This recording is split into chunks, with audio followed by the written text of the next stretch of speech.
The United States and Afghanistan have turned the page on years of distrust, mapping out a new vision for future ties. And Washington has vowed to fund Afghanistan forces through 2017 to help shore up stability. Our correspondent Jessica Stone has more details.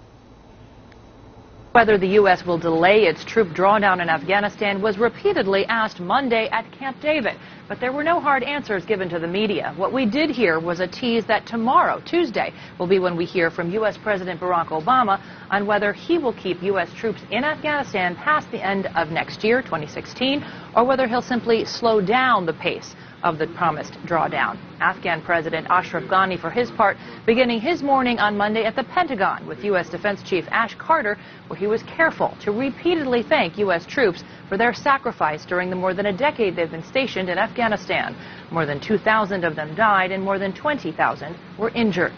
For at least 2 years now, the U.S. government has said the goal is to build up the Afghan security forces to a strength of 352,000. The U.S. has committed billions to this effort, but even after U.S. troops turned over their bases to the Afghan military at the end of last year, the Afghans still do not have strength at that number. Monday, the top American defense official said he will seek to extend U.S. funding for the Afghan security forces through 2017. Remember, Barack Obama has promised to draw down U.S. troops by the end of his presidency in January 2017.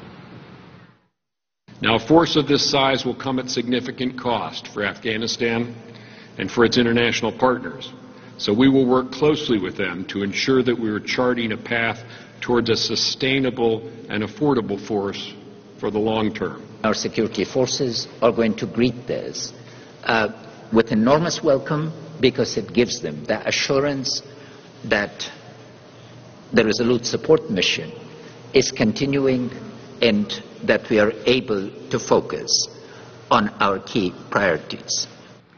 So the purse strings here by no means cut between the U.S. and Afghanistan, and we do know that Afghan President Ghani and U.S. President Barack Obama will be speaking to the press again on Tuesday after their bilateral meeting and working lunch at the White House. We will be watching closely to hear how they address the same questions of the pace of U.S. troop withdrawal at that point.